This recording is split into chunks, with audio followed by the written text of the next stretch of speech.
Hi, Avatar Legend here again. So, my computer is trash. That's why I'm playing Underlords. So, what I'm doing is a voiceover over the actual recording because OBS really lags out my laptop. So we queue up into a game. Let's see.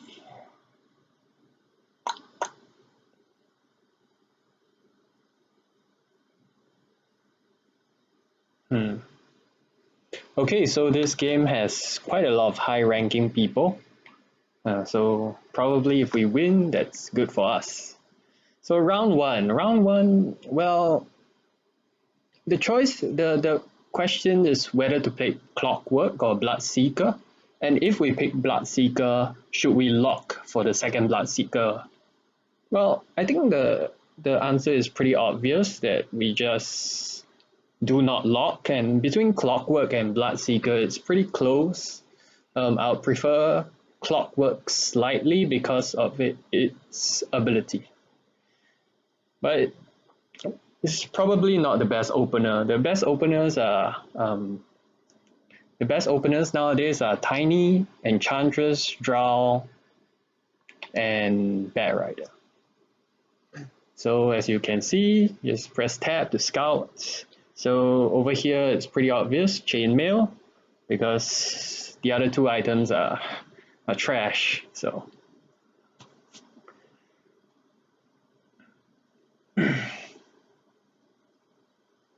okay, so we lucked out. We got 3 bounty hunters. I'm obviously not going to lock again. Put it on the board, and that's about it.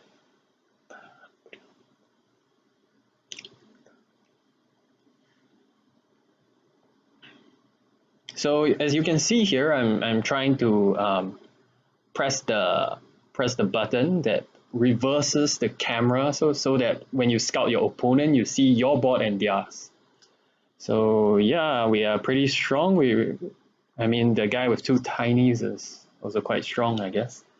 So nothing to do, chill.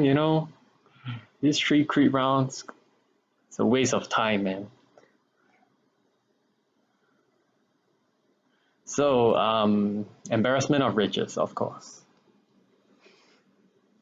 Vid booster could be a consideration as well as Claymore to win the early rounds, but embarrassment of riches is really good. And we lucked out again. We got the Heartless combo, the early game Heartless combo. So we place it on the field and we're chilling. Man, this is the only game I played after uploading the video, and I didn't purposely select this game. It's just someone requested me to upload a video of gameplay, so that's something I'll do now.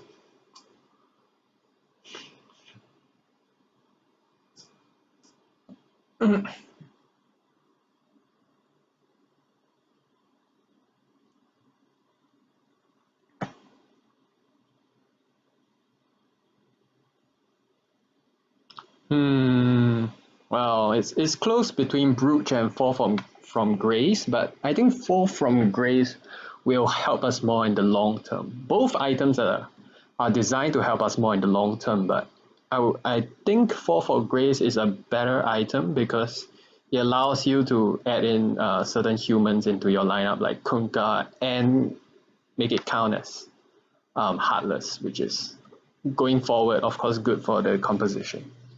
It also benefits early game more than the Brooch, if we manage to roll some humans. So, as standard practice, we buy out everything from the shop. We avoid Warlock because there's no way to put in Warlock. The rest could be useful as 2 stars. We could actually change the Bounty Hunter for a Warlock, I guess, but it's fine as it is. I mean, 3-star bounty, right? We'll see. So I'm pressing the tab button to scout to see to make a decision on level 5 of whether to go for it or not. But looking at my board, I probably won't go for it to level up. I'll instead save for the interest point because I'm not convinced that I can get a win streak as of now. And even if I do, you know, I'm considering whether to sell to the interest point here, but I think it's impossible because I have a tiny and an anti-mage in the draft, so I can't sell up. And those two units are really good, especially round 5, and they'll stay in my composition for quite a long time, so I can't hit the interest point. So we'll see. Okay, we kind of lost this. Yeah, we lost this.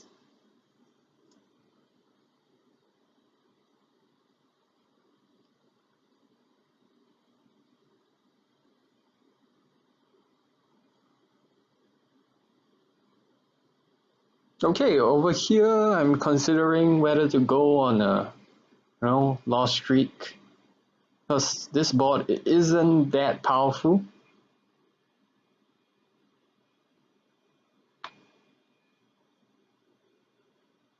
And well, there are a lot of pairs, and I'm thinking of whether to sell up for interest.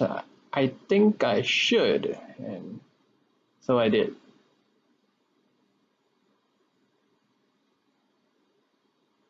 I kind of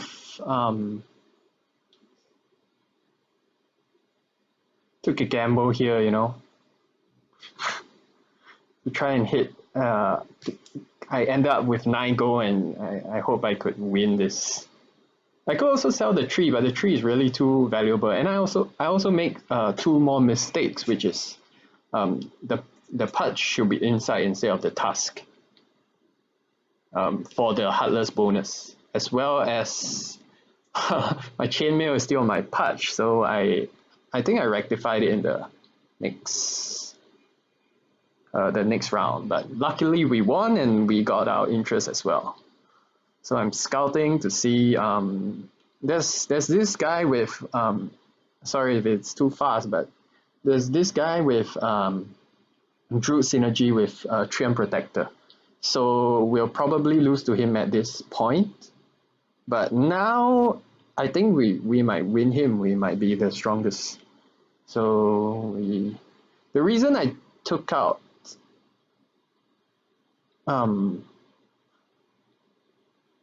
Bounty, even though it's 2 stars, because I like the Heartless. But maybe it's close. Maybe Bounty would be better than Drow. Maybe I'm undervaluing it. Yeah, come to think of it, I think a 2-star at this point would be better. Yeah. Luckily we won again.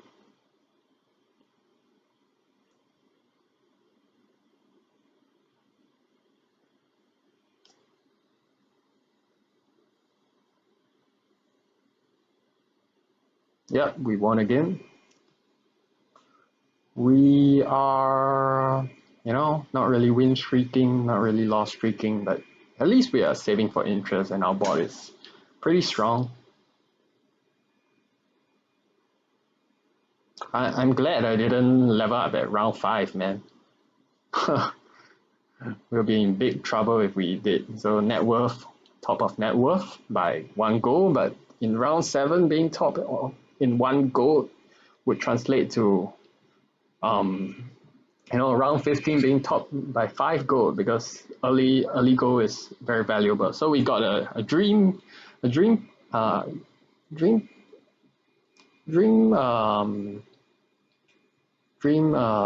draft, I guess.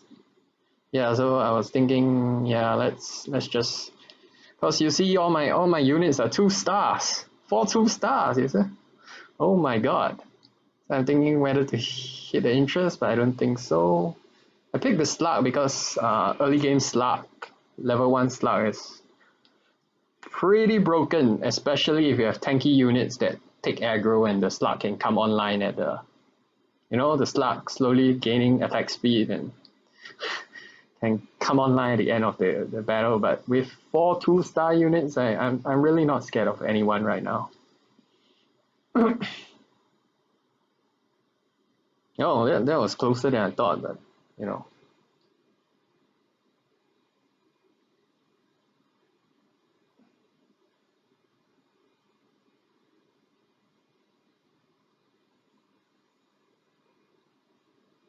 Okay, we clearly can hit the next interest point. So the question is level 1 slug or level 2 bounty. So I kind of decided on the level 1 slug because maybe it's wrong. Maybe it's level 2 bounty. Hmm. Hmm. Yep. And the positioning is a little wrong as well. I should have put the task in the middle. And put the chainmail on the tiny. The reason is because task is it's not really a tank, it's more of a DPS out of my 3 frontliners. So Pudge and Tiny should be on the 2 sides and Touch should be in the middle. Oh, we almost lost, but luckily we have all 2-star units. Thank God, man. This game is really a dream game. I didn't select this game on purpose. It's just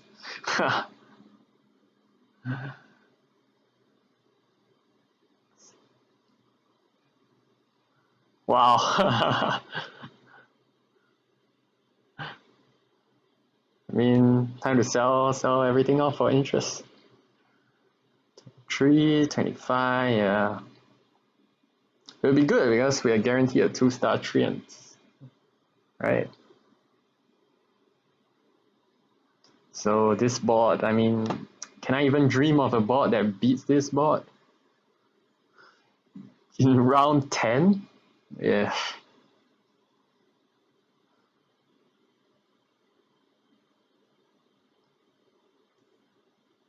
So we are Gucci. Gucci. Hmm.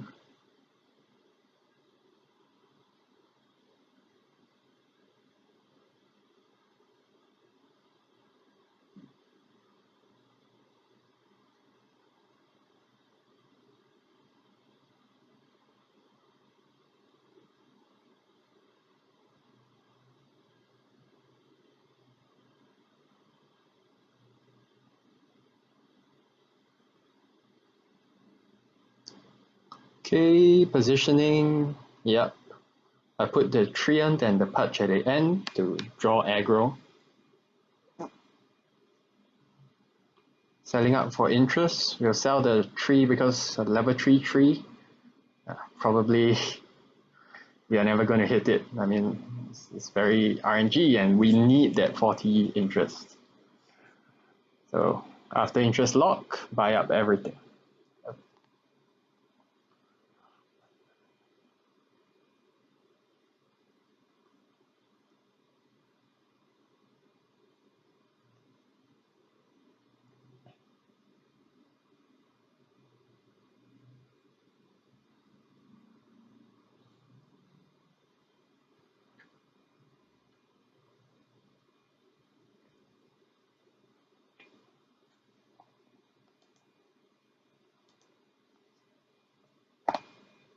So I'm checking, tabbing to check around, but I don't think there's a need to level up on round 13 because I obviously have 5 2-star units and one of them is a treant, so we'll sell up for interest.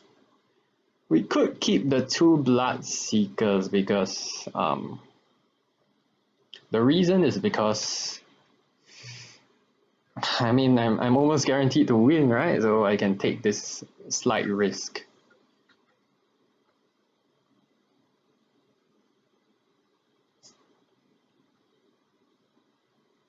Okay, so I leveled up preemptively on round 13 as same as what the guide recommends. And the reason is so that my round 13 pack will be a little better.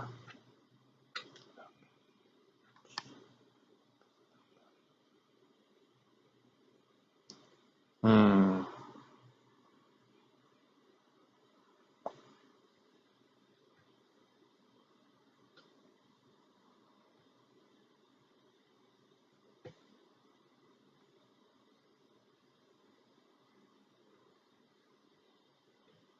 Talking about positioning, there's another possible position where, okay, I put in basically a 2-star Fury straight away.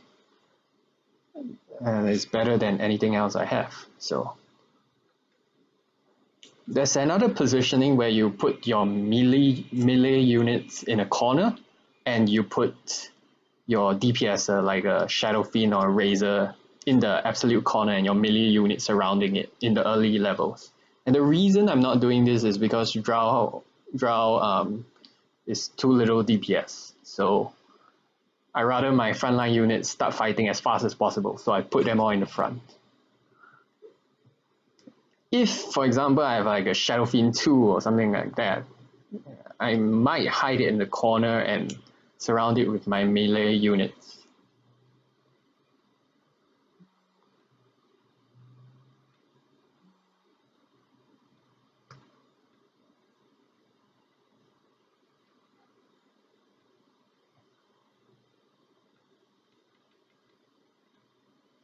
For the early rounds, I don't think you have to actually see other people's boards. All you have to do is press tab, because there's 8 opponents, so just press tab when you have some spare time.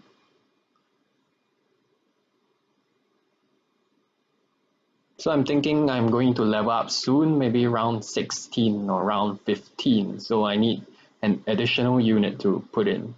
Probably around 15, because I won't be losing any interest.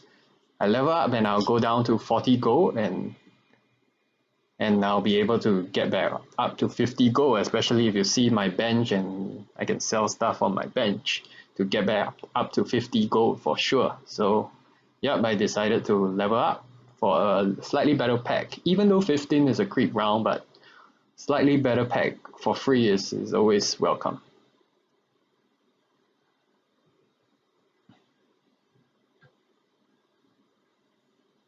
Just showing the alliances.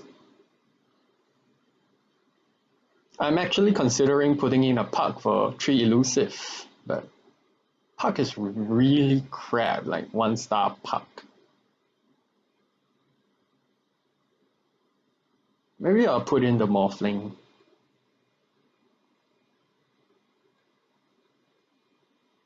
Or the Templar. Or the Slug. Maybe the Slug, like I mentioned. But for now, I don't have to decide because it's a creep round, so.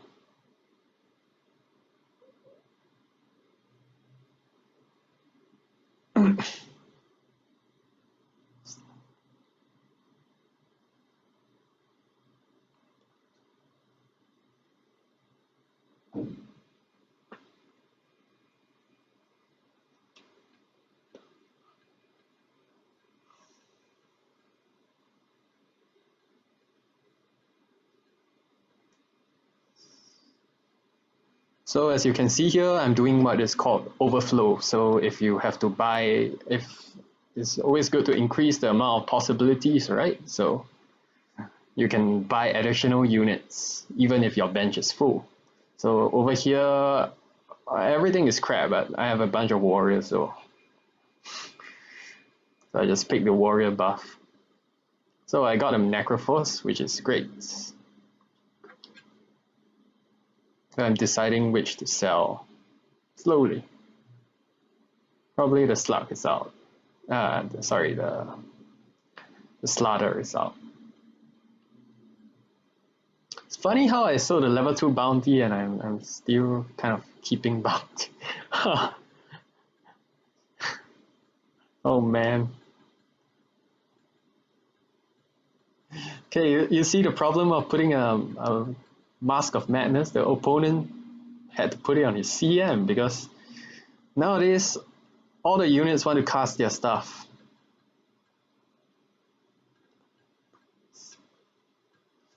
So unless you are playing Drow or something like that, otherwise MOM within a few rounds you'll be sitting in your you'll be floated, so you wouldn't want to equip it on anything. all warriors. I mean, some of the warriors you can equip MOM, like for example Slaughter or Pudge. Those with less critical abilities.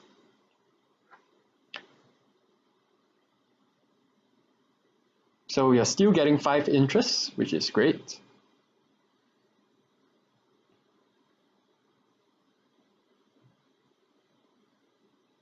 We do want to sell up to 50. I did pick the puck, for the faint hope that I'll be able to find some DKs.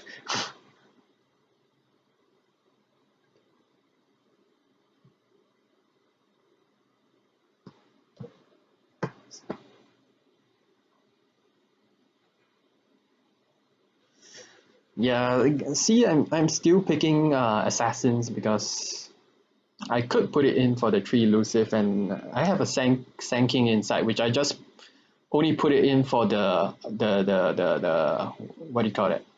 The Savage buff. So if I get a 2-star TA or something like that, I'll put it in immediately so you can see why I'm buying them. Even Furion is starting to fade away. A 2-star Furion, one of the worst 2 stars. I could just take it out and the 3 will be still 2-star.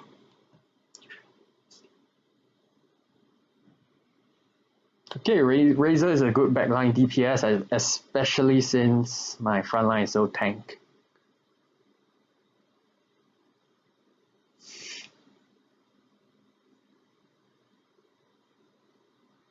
And it also makes Tiny a bit more tanky with the primordials.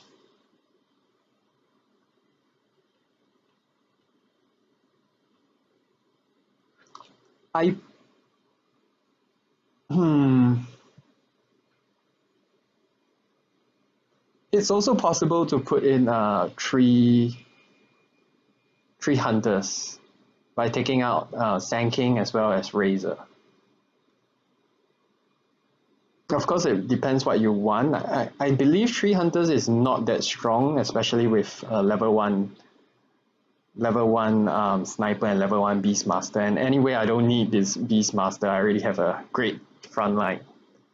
So I do believe Razor, especially next to Drow, as well as Sand King, which is a stun and also provides the Savage bonus. I think it's marginally better. So here we have the possibility of having a 3 with 3 stars. So let's put it in. So as you can see, we have because we picked human is heartless, so we have 3 heartless, which is not ideal. You want to have usually 2 or 4, but our bench is full of 1-star stuff that yeah.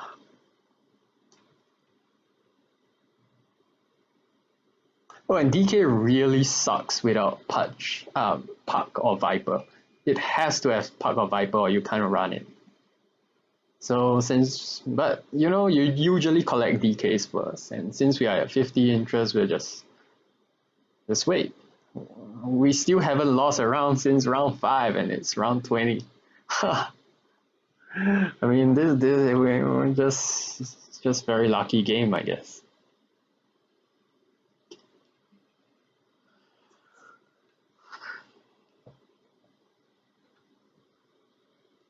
Two Lycans, 2 Slugs. I should probably pick them.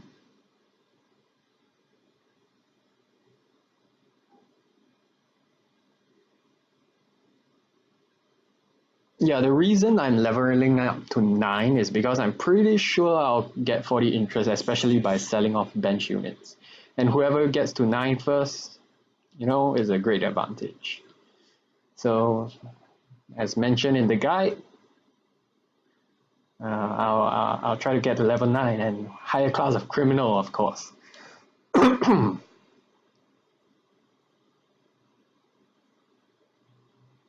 And yeah, I mean, I rather have the I I guess it's close because Pudge gives because Pudge is 2 stars, but both has the have the Heartless Alliance, and I get an additional Savage. So I guess Lycan is a bit better, and Lycan is much better than Pudge as a hero. Oh yeah, I kind of forgot I got 9 now, so put it in. Wow, we still have 50 gold, so I'm trying to roll down to find, big AoE. Coddle maybe, so just pick it up, why not? Okay, so we found some big AoE. We are not in dire need of transition, especially with a 3-star Treant, my god. But it's good to be preemptive. It's a little bit better anyway.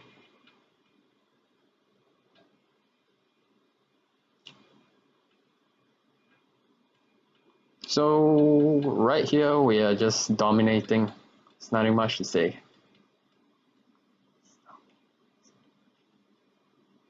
Yep, so to Hi, sorry my video recorder crashed. As you can see, we won, so that's good. We won against a couple of high-ranking people, so that actually propelled us in one single game to Big Boss 3, which is fantastic. So what actually happened around round 20? So round 20, I was level 9, I had 50 gold, and I was top of the net worth charts by about 20 to 25 gold, which is pretty good. I had great luck for the first 20 rounds. So basically, I took a couple of AoE pieces and then rerolled a couple of times, took more AoE pieces, and slowly transitioned my bot within the next three rounds or so. And yeah, we actually won. So the last 1v1 was pretty interesting, was against Assassins. So as you can see on the final scoreboard here, although he has a bunch of 3-cost Assassins, he was running Assassins and Druids, which is kind of weird because he should have sold the Druids for AoE. It was already around 40 plus. There was so many AoE, I'm sure he found some. I'm sure he should have sold the Druids off for some AoE. So even though he had 3 assassins, which are 3 stars, but unfortunately, in this meta, it doesn't do well against big AoE. It doesn't do well against anything 1v1 because I choose how we engage, not him. His assassins will jump no matter what, so he has no control. So basically what I did was bunch together all my AoE in a single corner. Usually you want to spread out your AoE, but in this particular case against assassins, I bunched it up all in one corner and they all jumped, and so all of us are clumped together, and because I'm the only one with AoE, so they died pretty quickly. But the main lessons were actually from the first 20 rounds. In particular, not leveling for round 5 and round 9. So because round 5 we actually lost, and our bot wasn't that strong. It only started to become really strong in round 6 and 7. So round 5 definitely not leveling, as well as round 9. The reason we didn't level round 9 is because I didn't find a need to. I was confident we were going to win, and that was great because we hit 50 goal by round 13 and we had a great win streak as well. So sometimes you don't have to level up to 5 or 9 even if you are pursuing a win streak, much less. So imagine even if you're in the perfect situation like I was, and I wasn't leveling on round 5 and round 9 because you only can put in a 1-star unit that maybe completes a secondary alliance. Is not that impactful. So even if this kind of a great situation, I'm not doing it. So in a normal situation, probably leveling on round 5 and round 9 is incorrect. Okay, so since we have the scoreboard, let me analyze some other people's boards. So on board 3, we have big AoE. On board 4, Same on board five. Board five is interesting because he tried to go, he tried to go what do you call that? The meme strat, you know, the CM and the Arc Warden, but didn't work out because he was only able to get one Arc Warden and one CM, and the rest, I mean, it died really quickly. And number six was kind of like three mages and big AOE, you know. And number seven was hunters, I guess. Hunters, druids. He was in the middle of transitioning, but he didn't make it. And number eight is the old meta, you know, knights and trolls, you know, the old meta, and it can't compete nowadays, you know. So most people are playing big AOE, so the most crucial rounds are the first 20 rounds since everyone's playing the same thing, as well as late game moving your pieces around to counter. For global items, you see everyone basically picks the same stuff as well. So yeah. Thanks for watching. So this was a very lucky game. It was very smooth from start to finish. We were one away from Techies 3, so I guess that's the only regret. I think we were one away from Enic 3 as well. Next time I'll try to find a game that has a little bit of trouble, whether it's early game or trouble transitioning, so it'll be more educational. But this is an educational game for how to deal with early lead. Thank you. Thanks for watching.